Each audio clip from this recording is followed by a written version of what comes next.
أعوذ بالله من الشيطان الرجيم. بسم الله الرحمن الرحيم. إن الحمد لله نحمده ونستعينه ونستغفره ونعوذ بالله من شرور أنفسنا وسيئات أعمالنا.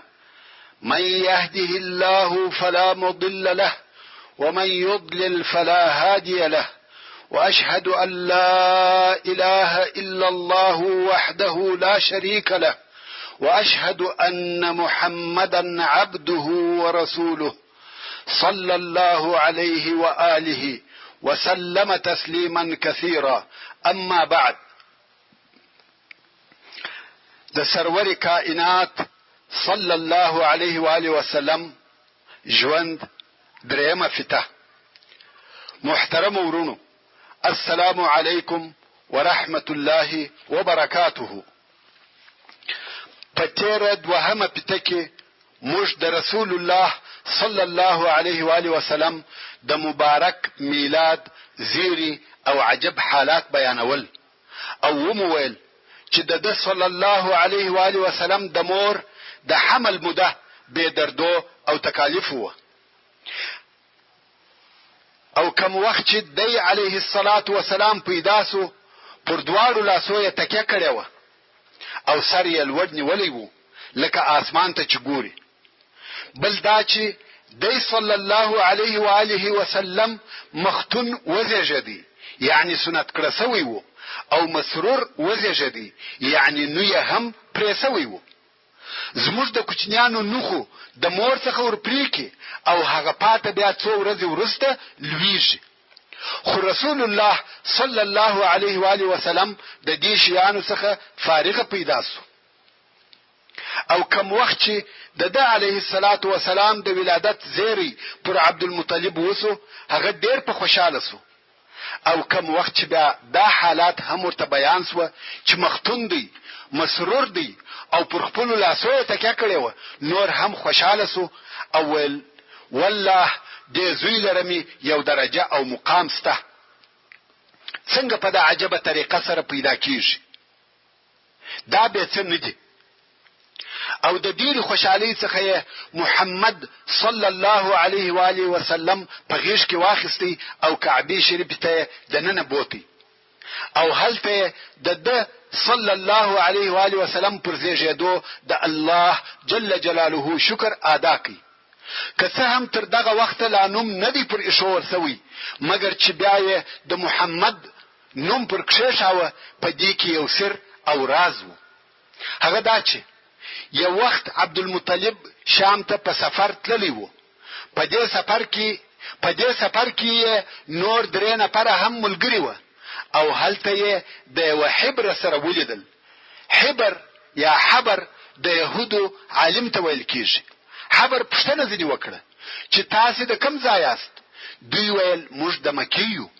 حبر ورته ویل ستاسې په جزیرة العرب کې نبی الاخر زمان پیدا کیږي. قصه ډیره اوږده ده، خلاصه دا چې دوی پوښتنه ځینې وکړه چې د دې نبی نوم به څه وي؟ حبر ویل نوم به محمد وي. ورونو، تر دغه د مخه په عربو کې د محمد نوم هیڅ نو ایښول سوی. که تاسې د عربو په ټول تاریخ کې وګورئ، تر رسول الله صلی الله علیه و آله وسلم د مخه د هیچا نوم محمد نه دی تیر سوی. اوس نو دغه 4 نفره چې یو یې عبدالمطلب او 3 ملګري دي، کم وخت چې بیرته د شام څخه راغله، هر یو دا قصد او اراده درلوده چې زوی پیدا سي، نوم به محمد ایږدي. څرنګه چې د عبدالمطلب د عمر په حساب د اولاد امید نو دا نیت درلودي چې د په زامنو کې که د هر یو زوی پیدا سو، نوم به محمد ایږدي. نو ځکه د رسول الله صلی الله علیه و آله وسلم نوم محمد کښېښاوه. او هغه 3 نفره د عبدالمطلب ملګري دا وه: اول سلیمان ابن مجاشع چې د زوی نوم یې محمد کښېښاوه، چې دغه محمد د فرزدق نیکه دی، او فرزدق د عربو مشهوره شاعر دی. دوهم احیحب ابن حلاج چې هغه هم د خپل زوی نوم محمد کښېښاوه. دریم عمران ابن ربیعه چې د زوی نوم یې محمد کښېښاوه. په عربو کې د اول وار دپاره دغه 4 نفره په محمد سره مسما شوي دي چې دا د رسول الله صلی الله علیه و آله وسلم د نامه سر او سبب وو چې ولې د ده علیه الصلاة والسلام نوم محمد کښېښاوه. او نور هغه حوادث یا علامې چې د رسول الله صلی الله علیه و آله وسلم د پیدایشت په وخت کې پیښ شوي دي. د هغو څخه یوه دا ده چې د رسول الله صلی الله علیه و آله وسلم د ولادت په وخت کې د کسرا قصر او مانی ورېږدېده او د کسرا د قصر څخه 14 برجه ونړېده. او بل د مجوسیانو یا آتش پرستانو اور مړ سو. دا خو درته معلومه ده چې د مجوسیانو اور د همیش دپاره بلیږي ځکه دوی یې عبادت کوي او مړ کېدو ته یې نه پرېږدي. خو د رسول الله صلی الله علیه و آله وسلم د ولادت په وخت کې دغه اور مړ سو. او د کسرا په قصر کې یوه کوچنۍ دریاچه وه چې بحیره ساوا ورته ویل کېده. د دغه دریاچې یا بحیرې لاندې مځکه وچاوده او اوبه یې وچې سوې. د دې واقعو څخه کسرا وبېرېدی چې دا څه قصه ده. نو یې کاهنان او منجمین راوغوښتل. ورونو ځینې کاهنان د جن او پیرانانو سره ارتباط او تعلق لري او جن هم ځینې اخبار د آسمان څخه اورېده. بیا به جن دغه خبرونه و کاهنانو ته د دې دپاره ویل چې خلق گمراه کې او په فتنو کې یې واچوي. او دغه چې جن د آسمان څخه اخبار اورېده موږ ته الله جل جلاله په قرآن کریم کې بیانوي او د سورة الجن په 9 نمبر آیات کې فرمایي وَأَنَّا كُنَّا نَقْعُدُ مِنْهَا مَقَاعِدَ لِلسَّمْعِ. دا خبره پیرانان کوي او وایي موږ پخوا و دې آسمان ته د ناستې په ځایو کې کښېنستلو د پاره د دې چې یو خبر واورو. خو د رسول الله صلی الله علیه و آله وسلم په بعثت سره پر پیرانانو دغه د اورېدلو لار بنده سوه. نو کم وخت چې کسرا د کاهنانو څخه پوښتنه وکړه چې دا څه قصه ده، ځینو کاهنانو ورته وویل چې دا واقعې د نبي د ولادت په سبب پیښې سوې. کسرا پوښتنه وکړه چې دغه 14 برجه ولې ونړېده. کاهنانو وویل چې د دې مقصد دا دی چې 14 پاچاهان به نور هم د فارس تیریږي بیا نو د فارس پاچاهي ختمیږي.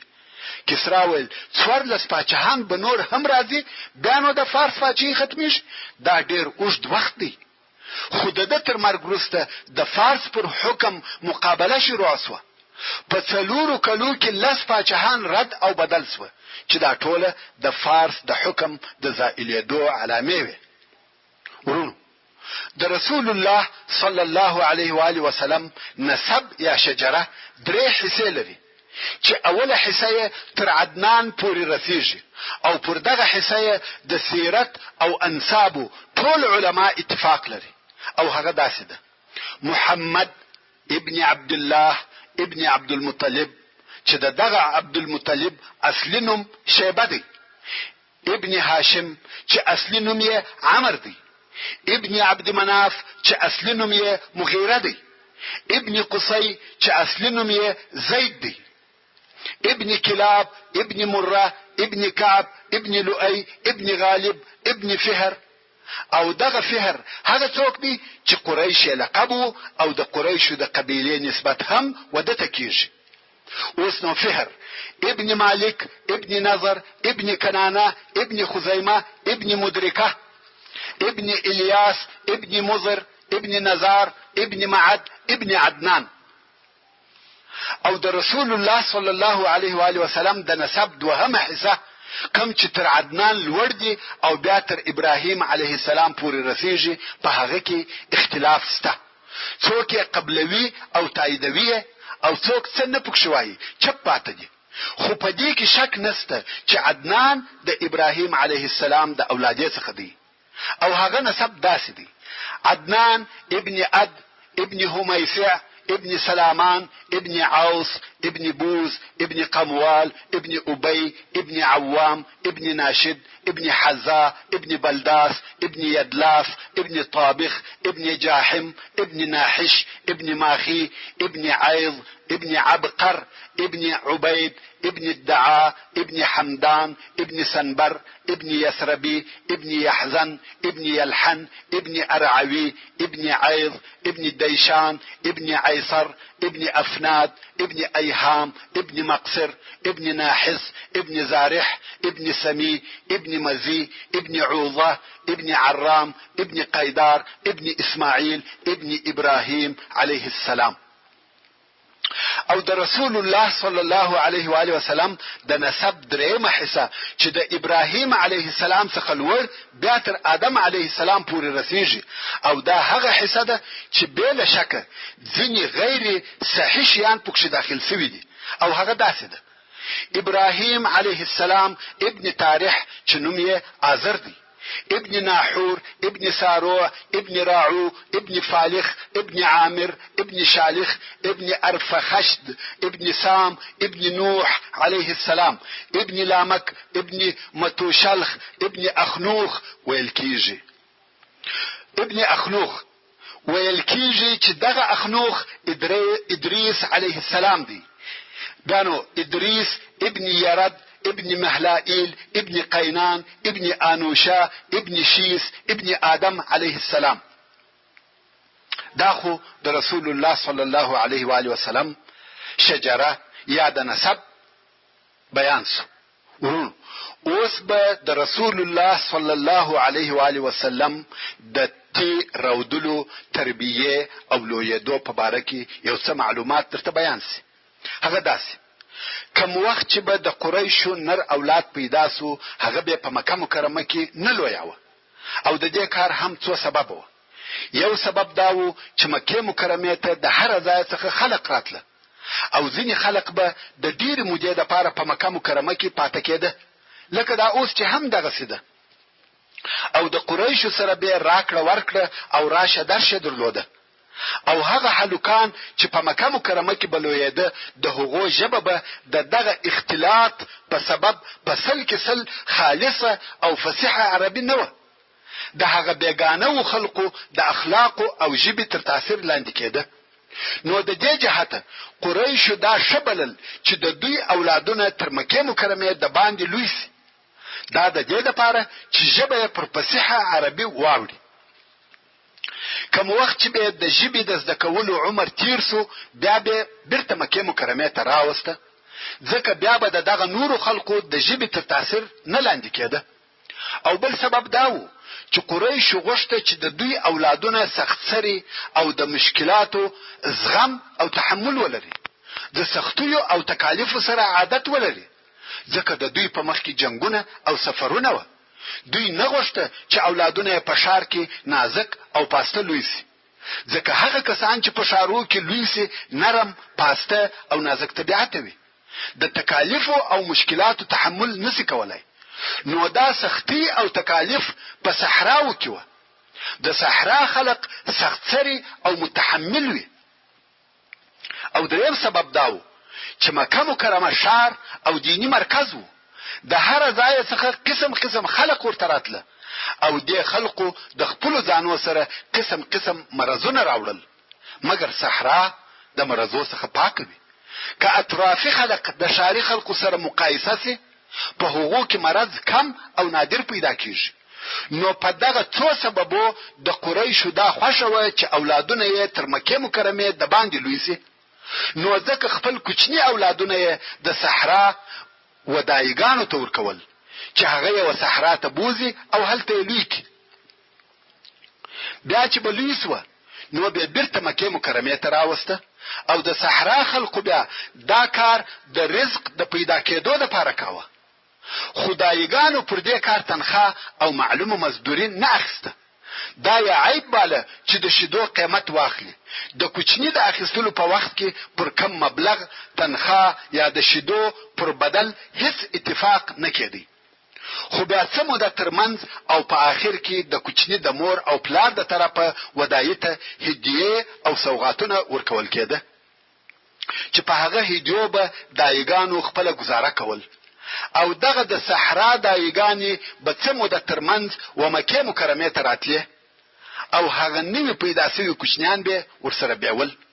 په دغه وخت کې چې رسول الله صلی الله علیه و آله وسلم و دنیا ته تشریف راوړي د بني سعد څخه دایګانې راغلې چې په مکه مکرمه کې نوي پیدا شوي کوچنیان ورسره بوزي.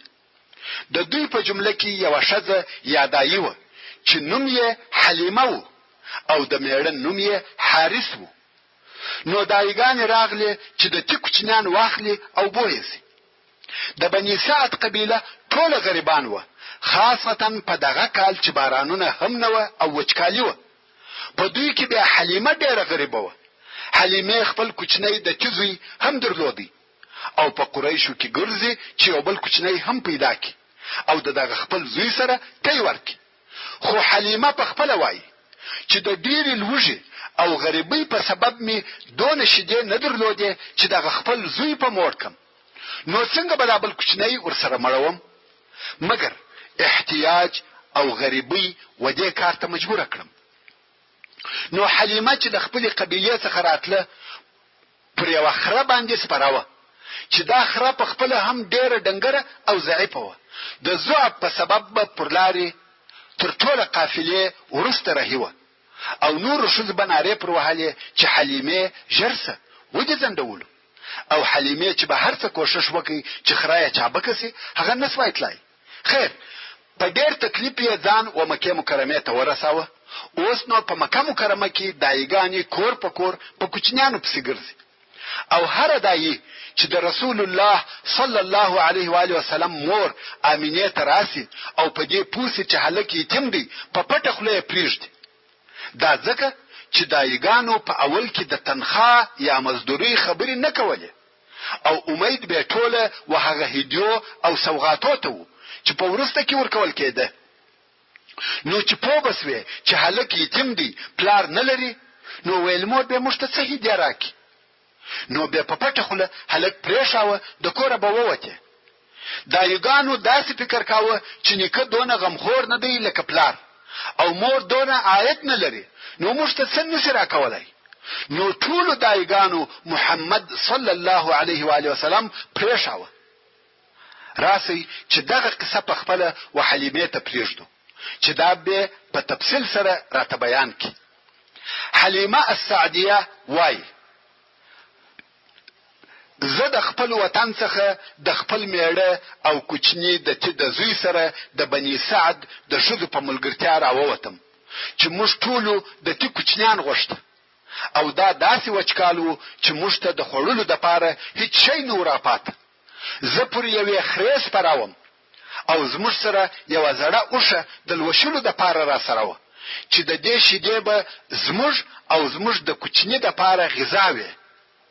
خو هغې هم په والله د لوږې یو څاڅکی شیدې نه کولې او موږ ټوله شپه د خپل کوچني د ژړا د لاسه خوب نه سوای کولی چې د لوږې به یې ژړل.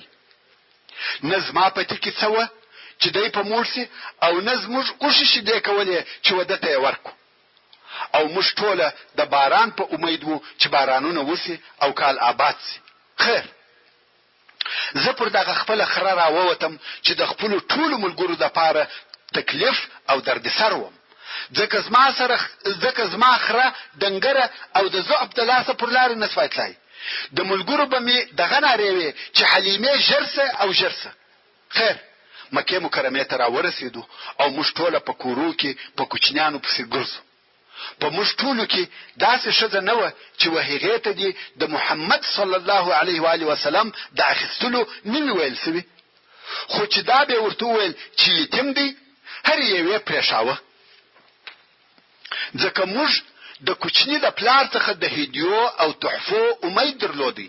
خو کوم وخت چې به دا راته وویل سوی چې هلک یتیم دی نو موږ به ویل چې مور او نیکه به یې څه راکړي. نو موږ ټولو په دغه سبب نه اخیستی. په آخر کې په موږ ټولو کې یوه ښځه هم نه سوه پاته چې یو کوچنی دې پیدا نه کړي بې له ما څخه. اوس چې موږ بیرته تر مکې مکرمې د باندې خپل د اړولو ځای ته راغلو او و بني سعد ته مو د تلو اراده سوه نو ما و خپل خاوند ته وویل په والله زما دا نه ده خوښه چې زما ټول ملګرو ښځو دي کوچنیان پیدا کړي وي او زه دې بې کوچني ولاړه سم.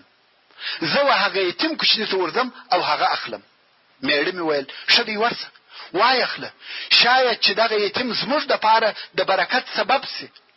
نو وای ورغلم او محمد صلی الله علیه و آله وسلم می راواخستی او د اخیستلو بل هیڅ سبب نو بل دې څخه چې ما بل کوچنی نه کی پیدا.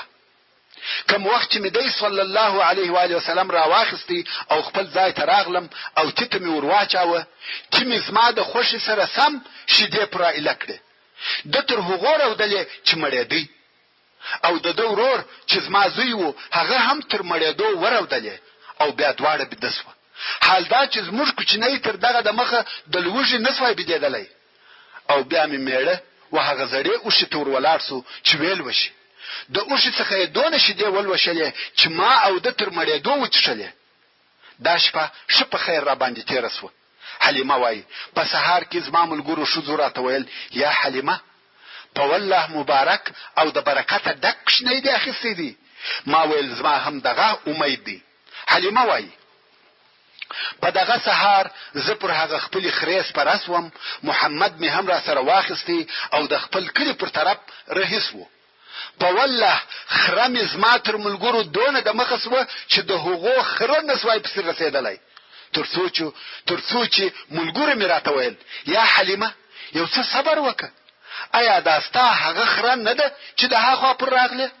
ما ویل په والله هغه ده. دوی ویل په والله یو څه ورته پیښه ده.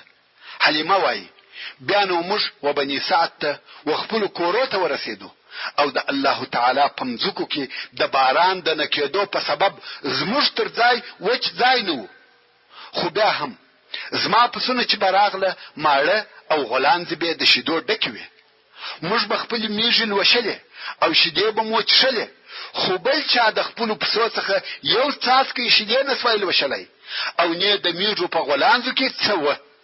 تر داسې اندازې چې زموږ د کلی خلقو به و خپل شپنیانو ته په قهر او غضب سره ویل تاسو پسونه وبشو ته نه بیاست، پسونه هلته بیاست چیرې چې د حلیمې پسونه پیول کیږي. چوپانانو به ورته ویل په والله زموږ او د حلیمې پسونه یو ځای ګرځي. خو بیا به هم د دوی پسونه وږي راغله او یو څاڅکی شیدې به نه کولې، خو زموږ پسونه به ماړه او د میږو غلانځې به د شیدو ډکې وي. زموږ دغه حال و. د الله جل جلاله د طرفه خیر او برکتونه را باندې اورېدل.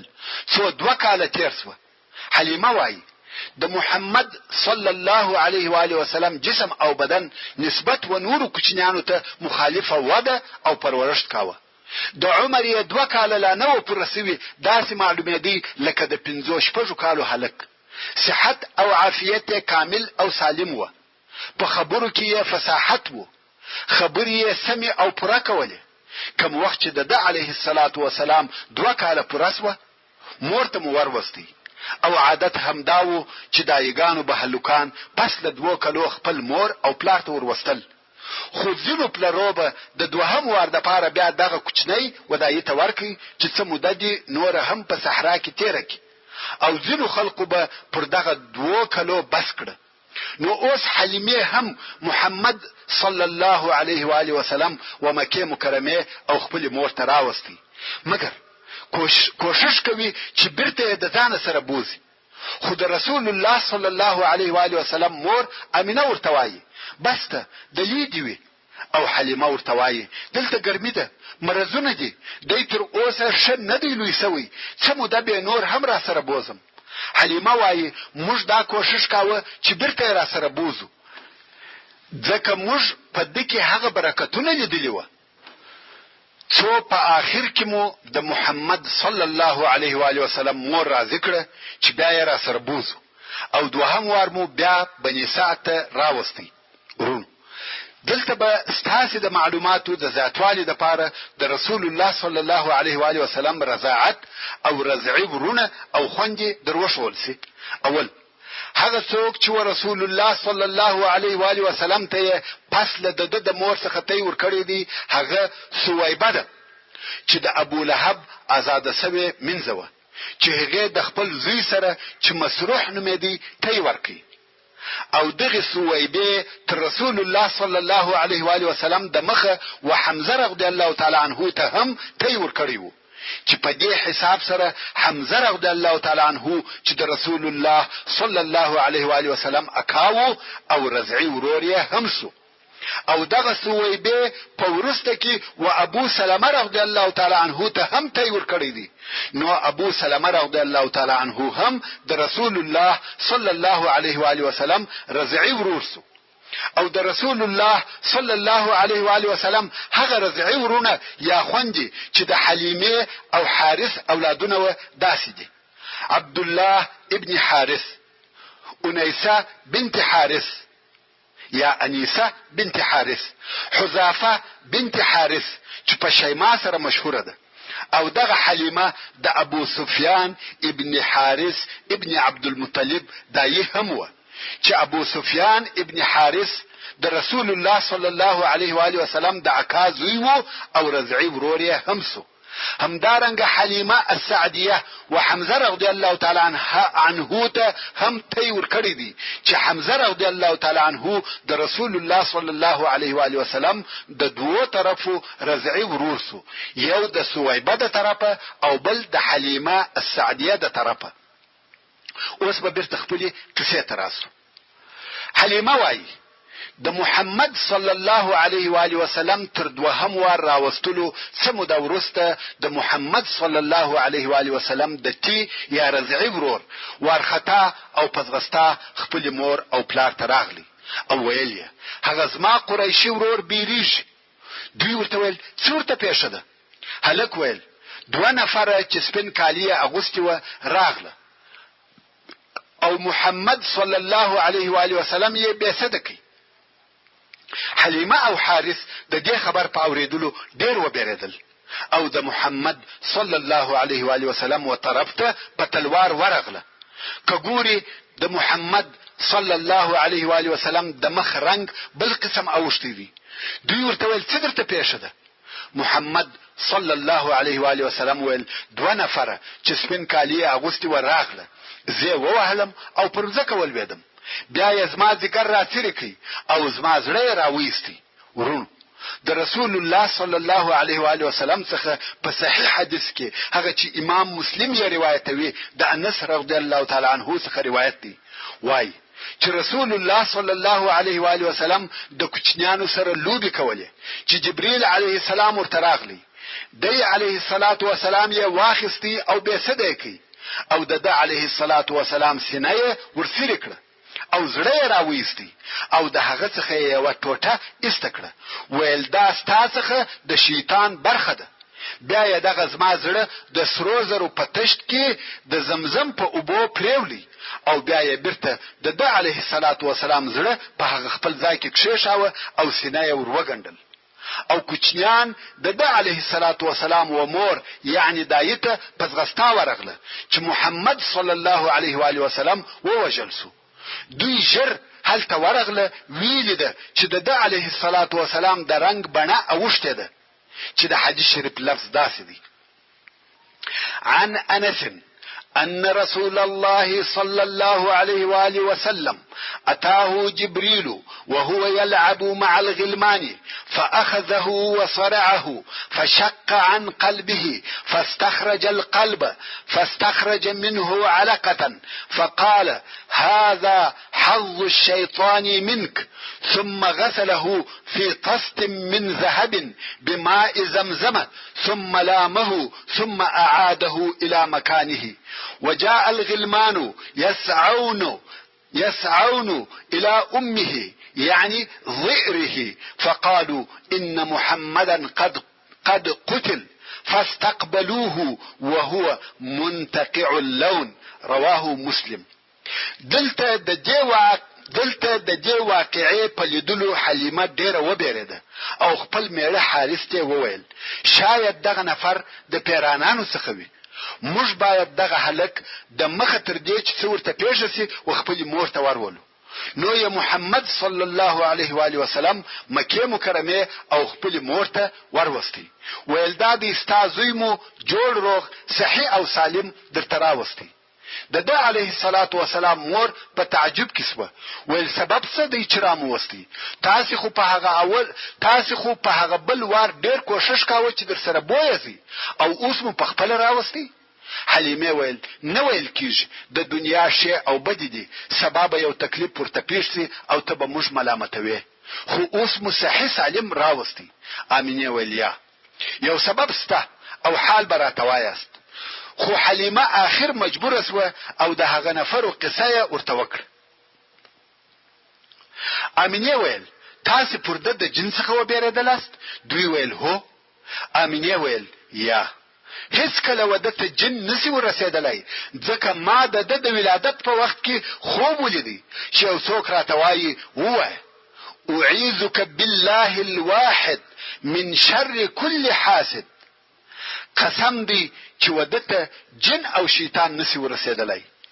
خیر، حلیمه بیرته و بني سعد ته ولاړه او محمد صلی الله علیه و آله وسلم د خپل مور سره پاتې سو. کوم وخت چې د محمد صلی الله علیه و آله وسلم عمر و شپږو کلو ته ورسېدی، د رسول الله صلی الله علیه و آله وسلم مور د خپل وفات شوي میړه سره د وفا په سبب دا خوښه وبلل چې د هغه د قبر زیارت چې په یثرب کې وکړي. نو د مکې مکرمې څخه رهي سوه او 500 کیلومتره لار یې مزل وکړي څو و یثرب ته ورسېده. او د دې سره په دې سفر کې د دې کوچنی زوی محمد صلی الله علیه و آله وسلم او د دې خادمه ام ایمن او د دې خسر عبدالمطلب ملګری و. یو میاشت په مدینه منوره کې تیر کړه. د هاخوا چې بیرته مکې مکرمه ته راتله د لارې په شروع کې مریضه سوه او په ابوا کې وفات سوه. ابوا د مکې مکرمه او مدینه منوره په مابین کې د یو ځای نوم دی. او په دغه وخت کې د رسول الله صلی الله علیه و آله وسلم عمر 6 کاله او د عبدالمطلب سره بیل موره مکې مکرمه ته راغلی. اوس نو محمد صلی الله علیه و آله وسلم د مور او پلار د دواړو د طرفه څخه یتیم سو. تربیه او روزنه د نیکه عبدالمطلب پر غاړه واخیسته.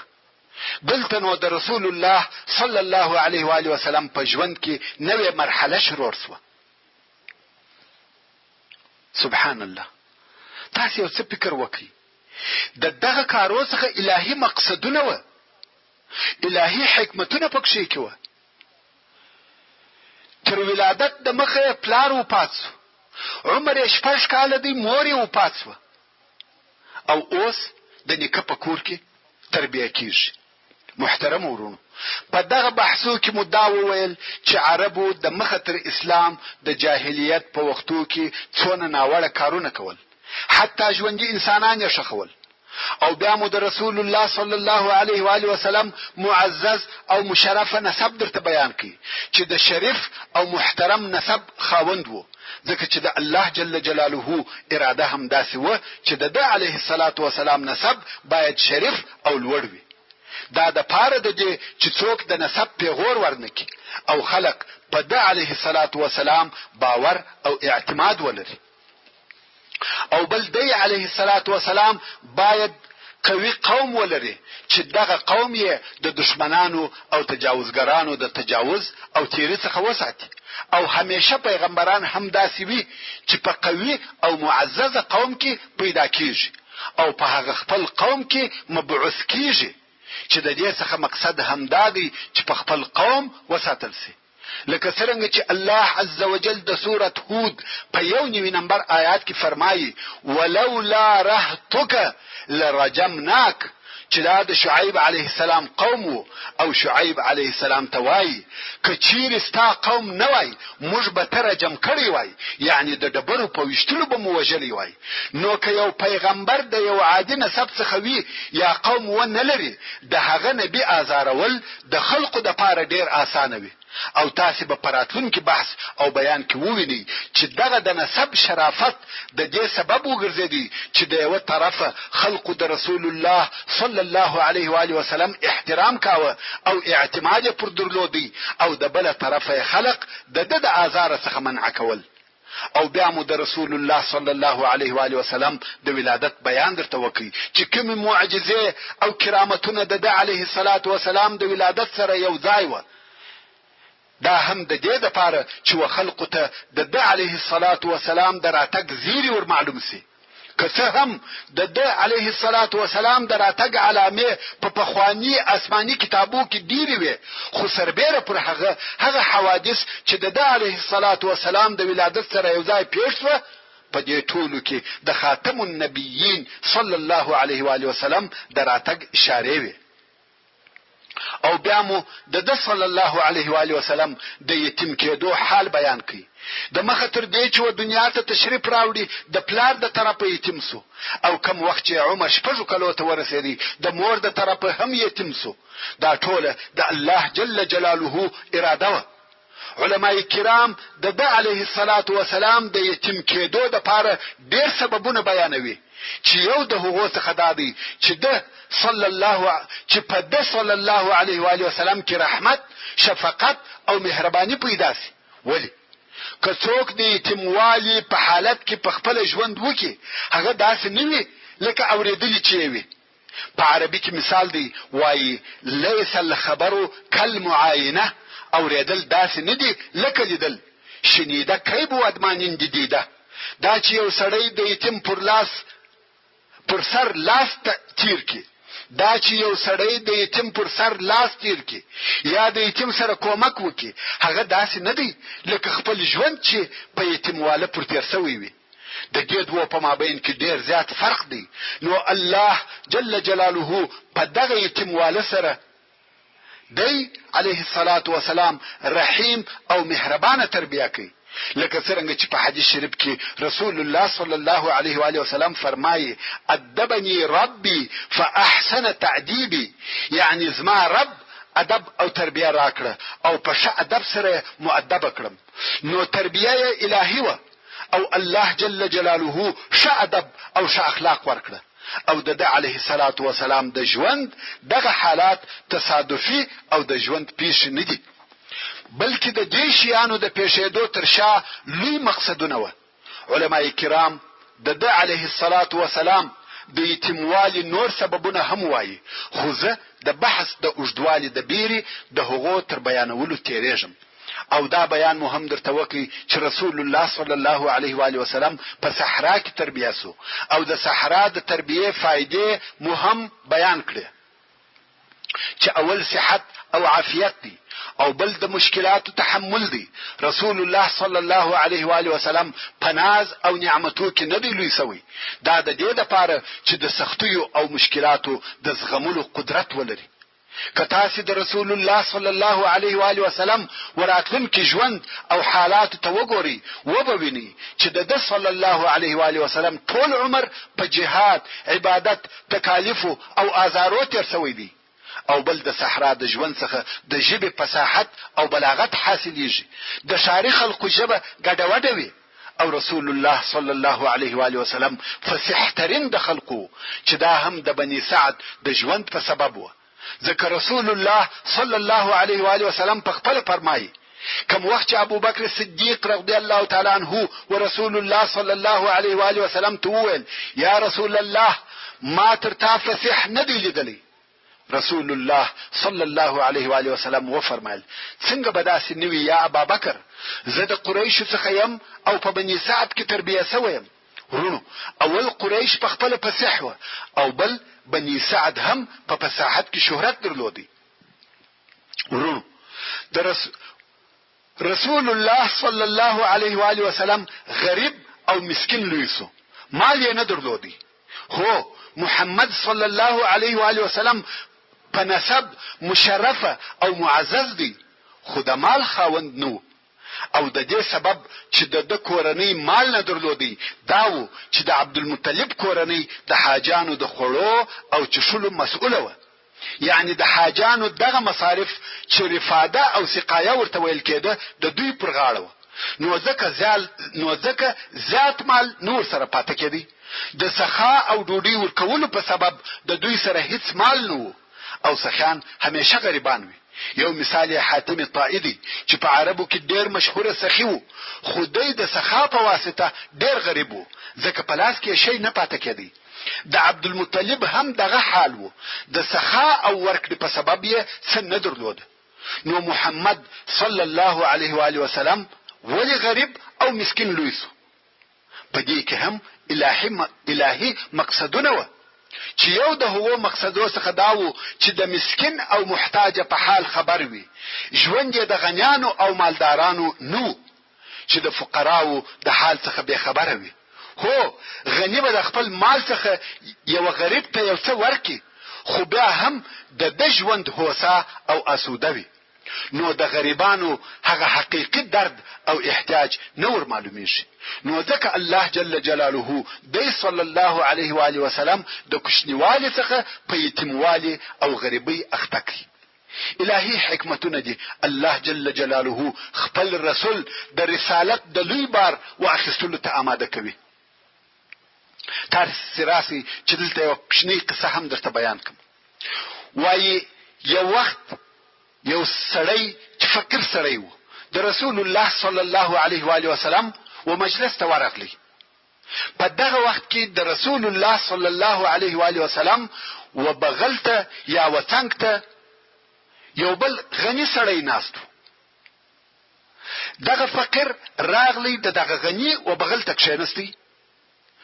په دغه وخت کې چې دا فقیر کښېنستی دا غنی خپل کالی یو نوکي سره ورټول کړه. رسول الله صلی الله علیه و آله وسلم پوښتنه ځینې وکړه، د غنی څخه یې پوښتنه وکړه، ویل آیا دا کالی دې په دې سبب راټول کړه چې د فقر و تا ته در نسی، او که دې په دې سبب راټول کړه چې ستا غنا و دته ورنسی؟ د سړي څخه غلط کار پېښ شوی و، خطا ځینې پېښه شوې وه. نو د دغه خطا د کفاره د پاره ورسول الله صلی الله علیه و آله وسلم تول یا رسول الله زما نیم مالیه ده، هر څه چې لرم د هغه ټول نیمه ده. رسول الله صلی الله علیه و آله وسلم د هغه غریب څخه د هغه فقیر څخه پوښتنه وکړه، ول ایا قبول دي؟ هغه ول یا. ول بیریږم چې دغه مال سره دغه غرور هم راته رانسي. ورونو ښه متوجه سئ، د دغه قصې په ماهیت کې فکر وکړئ. نن ورځ اغنیا په غرور کې ډوب دي، د غریبانو څخه ځانونه ګوښه کوي. حال دا چې غرور د انسان سره نشایي. غرور و چې شیطان یې د همیش دپاره د الله جل جلاله د درباره څخه وشړي. غرور د ځانه څخه ایسته کوي. یو څوک به وایي چې ما غرور نه دی کړی، خو بدبختانه چې زه په خپلو اشنایانو، په خپلو رفیقانو، په خپلو دوستانو کې غرور وینم. صرف دا غرور یې په دغه دی چې یو څه پیسې لري. که دغه مال او پیسې ځینې ایسته کې بیا خوار او ذلیله انسان دی. دغه پیسو غرور ورته راوستلی دی. غرور ایسته کوي. غرور ډېر بد شی دی. د غرور په وخت کې توبه نه قبلیږي. او مغروره سړی و توبې ته رجوع نه کوي. او توبه دا ده چې تا دغه سړي په مقابل کې غرور کړی دی، د هغه څخه به بخښنه غواړې، چې هغه دې ونه بخښي ستا توبه نه قبلیږي. خیر، کوم وخت چې د رسول الله صلی الله علیه و آله وسلم مور وفات سوه، د ده علیه الصلاة وسلام تربیه د ده نیکه عبدالمطلب پر غاړه واخیسته، او دا چې د ده صلی الله علیه و آله وسلم تربیه د عبدالمطلب پر لاس وه، په دې کې هم لوی حکمت و. هغه دا چې عبدالمطلب د قریش سردار او د مکې مکرمې رئیس دی. نو همیشه به د قریشو او د نورو قبایلو مشران او سرداران د ده په مجلس کې ناست او حاضر و. او په دې مجلس کې به د لویو کارو دپاره تصمیمونه نیول کېده او فیصلې به کېدلې. او د محمد صلی الله علیه و آله وسلم عمر 6 کاله دی. نو د ده صلی الله علیه و آله وسلم د تعلیمي ژوند شروع په دې سره وسوه چې وویني د خلقو سره څه قسم گزاره او معامله راشه درشه کېږي. طبیعتا د دغه عمر هلکان په دغسې مجلسو کې نه کښېني او د لوبو دپاره ولاړېږي. خو رسول الله صلی الله علیه و آله وسلم به همیشه په دغه مجلس کې ناست وو او نه به ولاړېدی. دا د الله جل جلاله اراده وه چې محمد صلی الله علیه و آله وسلم پوسی چې د خلقو سره باید څنګه ژوند وسی، نه یوازې د غریبانو او صحرایي عربو سره بلکې د سردارانو او د قومو د مشرانو سره. نو دی صلی الله علیه و آله وسلم به همیشه د عبدالمطلب په مجلس کې حاضر وو. د تاریخ په کتابو کې ذکر شوی دی چې د عبدالمطلب د ناستې د پاره به وکعبې شریفې ته نږدې ځای سمېدی چې هلته به د عبدالمطلب د پاره فرش اوار کړي او د عبدالمطلب زامن به د هلته په انتظار ولاړ وه. هیڅوک به نه کښېنستی تر څو چې عبدالمطلب به راغلی، هغه به کښېنستی، بیا به دا نور کښېنستل. تر هغو به ټول په انتظار ولاړ وه، که د عبدالمطلب زامن وه یا نور قریش، ځکه عبدالمطلب د مکې مکرمې عمومي مشر او رئیس وو. مګر رسول الله صلی الله علیه و آله وسلم چې په عمر هم کم او کوچنی وو، تر عبدالمطلب د مخه به راغلی او هلته به پر هغه فرش کښېنستی. اکاګانو به کوشش کاوه چې دی علیه الصلاة والسلام د دغه کار څخه منع کړي او د دغه فرش څخه یې ولاړ کړي. مګر عبدالمطلب چې براغلی ویل به پرېږدي، په ده کار ملري، په والله دغه زوی لرم یوه درجه او مقام سته. نو به رسول الله صلی الله علیه و آله وسلم همیشه د عبدالمطلب په مجلس کې ناست او حاضر وو. تاسې پوهیږئ چې دې مجلس ته به همیشه مشران، مخور او د نورو ځایو څخه ډلې راتلې او رسول الله صلی الله علیه و آله وسلم 2 کاله په دې مجلس کې کښېنستی او دا یې هم زده کړه چې د قومو د مشرانو سره څه قسم معامله او خبرې کیږي. کوم وخت چې د رسول الله صلی الله علیه و آله وسلم عمر 8 کاله سو، عبدالمطلب هم وفات سو، چې دا د محمد صلی الله علیه و آله وسلم د پاره بل واری یتیم والی وو. د مخه خود لطفا فتا واړوه.